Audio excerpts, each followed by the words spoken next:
Hai, ketemu lagi dengan saya Pak Alex. Hari ini saya akan sharing 3 langkah mudah menghitung rasio aktivitas. Apa itu rasio aktivitas? Rasio aktivitas adalah sebuah rasio keuangan yang mengukur seberapa efektif perusahaan dalam memanfaatkan aset mereka untuk menghasilkan pendapatan.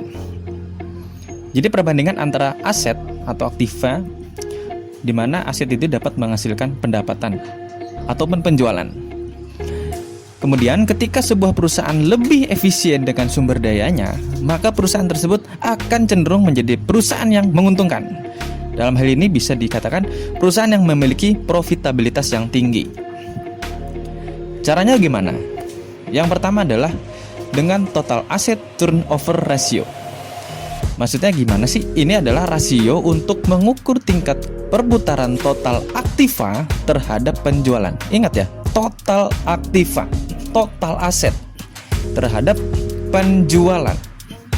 Dimana total aktiva bisa kita ambil dari neraca, kemudian penjualan kita bisa ambil dari laba rugi.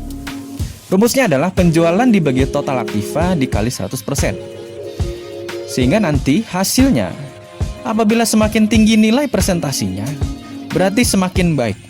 Artinya penjualan sudah menjadi meningkat semakin baik. Cara yang kedua adalah menghitung working capital turnover ratio. Maksudnya adalah rasio ini untuk mengukur tingkat perputaran modal kerja bersih terhadap penjualan. Rumusnya adalah penjualan dibagi modal bersih atau modal kerja bersih dikali 100%. Sama halnya dengan total asset turnover ratio. Semakin tinggi nilainya, maka akan semakin baik. Kemudian cara yang ketiga adalah fixed asset turnover ratio. Jadi rasio ini untuk mengukur perbandingan tingkat perputaran aktiva tetap terhadap penjualan. Sehingga rumusnya adalah penjualan dibagi aktiva tetap dikali 100%.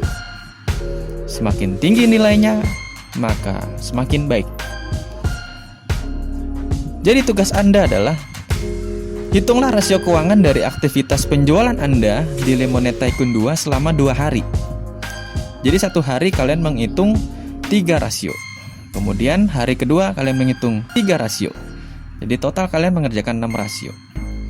Kemudian bandingkan hasil hitungan rasio tersebut dan analisis mengapa hal tersebut bisa terjadi.